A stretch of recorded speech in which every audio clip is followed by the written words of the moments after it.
So this past Saturday they had the DC Fandome where they released a lot of information about the new DC films, video games, and current projects they're working on. As much as I come off as a Marvel fanboy, I like DC. Obviously not everything is perfect, but after a while I kind of grew to like some of the recent DC films that came out, like Joker, Aquaman. Saturday afternoon I was just watching the whole DC Fandome and I loved it.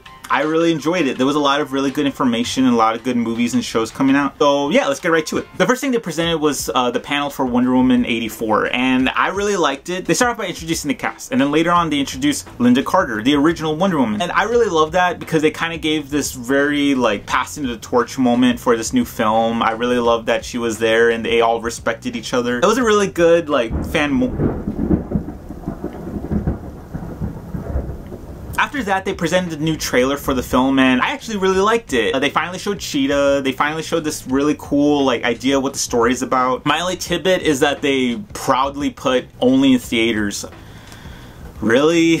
I mean, we're in a pandemic and you're still trying to promote this film in theaters. I understand they need to make their money back, but a tangent here, I just feel like, what is the point of having a HBO Max platform and you're presenting the big thing, which is the Snyder Cut being there, and yet you can't even put Wonder Woman 1984 on that? I don't know, it's confusing. Obviously there's more to it than that, and I'm honestly just being dumb, but I just feel like don't slap on only theaters to every single of your trailers like you're so proud you have to go to a theater during a pandemic. Triggering aside, I like the few little reveals like Kristen Wiig as Cheetah. I love that she wasn't being goofy as she normally is like in Ghostbusters or Bridesmaids. Can't wait to see how serious she is. The next thing they revealed was the Gotham Knights video game trailer. First impressions, I loved it. Them showing Nightwing, Robin, Batgirl, and my favorite Batman character, Red Hood. I thought, wow, this is a really cool concept for a game where you could do co-op, play in the style of Arkham Knight. That's really cool.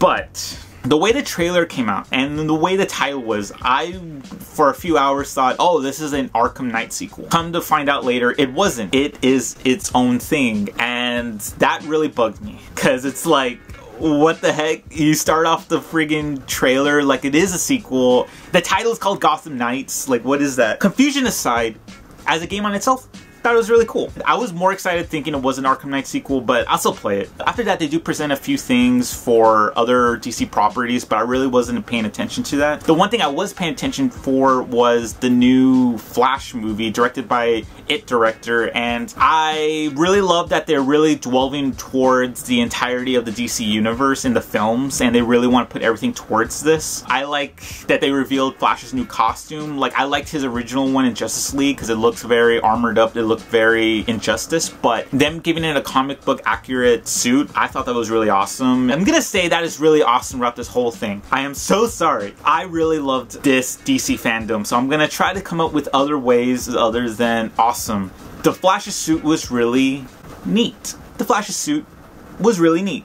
That's all I could think of. I think like an hour later they presented the Suicide Squad panel, and everything about that, I love the flair and the hype they were putting towards this. We obviously know some of the actors that are in the film, but we don't know the characters, so they made this really cool trailer revealing the characters that the actors are gonna play. I love the interactions every actor had talking about the film. They gave a few information about the film during a little trivia game, but I just felt like, why don't you just tell us what it is? It's whatever. As a fan of Doctor Who, I love that they brought in Peter Capaldi as a bad guy. I didn't know that. I felt so dumb. And then when they revealed him, I was like, whoa! I was already geeking out about DC. Now I'm geeking out about Doctor Who. And so that's really fun. But then they presented the behind the scenes video for the film. And obviously it's not the full on trailer, but just to see footage, at least a little bit of it, of the new Suicide Squad movie, it looks very different than any comic book movie I've ever seen. The way they described it, that it's a 70s style action movie, I think that's an amazing concept to do for a superhero film. The entirety of the crazy amount of characters they're presenting, and the fact that they all have comic accurate suits and there's no like modernization to them. They all look just as goofy as the comic book would, and that's really good detail. I really love that James Gunn is putting everything in here. It really brought in a lot of anticipation for the film for me, so I thought, yeah, I can't wait for that one. But they finally did present the Snyder Cut information. I do love the love that Zack Snyder's having towards the Batman film by Matt Reeves, and vice versa. Matt Reeves giving love to Zack Snyder for Ben Affleck being as Batman. So I really love that shared character love that they have for each other, I guess. Then they finally presented the trailer. It was great. A few scenes were obviously like kind of similar to the ones that we've seen, but in a more darker tone. I loved the trailer, but I did not like the song. After I saw the trailer, I obviously re-edited it with a more epic sounding song that was from Avengers Endgame, but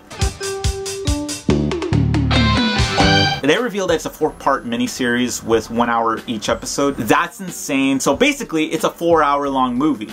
That's twice as long as the Joss Whedon version. So, wow, I hyped for that. The next thing they presented was Black Adam, and they had The Rock present it. Man, he really killed it. I love that he was narrating the whole thing. I love that team up with Boss Logic for the art. So at least we could see a visualization of what Black Adam's gonna look like. I wasn't that hyped for Black Adam until they revealed a few things like Justice Society being there. It's gonna be a little bit more around the magic side of DC. And I like that they're trying to make him like the Loki of the DC universe. In the sense of, here's a bad guy, and we actually have sympathy for the guy. Was a slave, had his family taken away from him, and in prison for 5,000 years. Now, at least when I see him being a bad guy, I understand his reasoning. I think it's a really cool idea. In the Rock WWE fashion, I did like the call-outs he did to the Justice League and Shazam characters. Screw it, that was badass. I liked it. It really made an impression on me and made me a little bit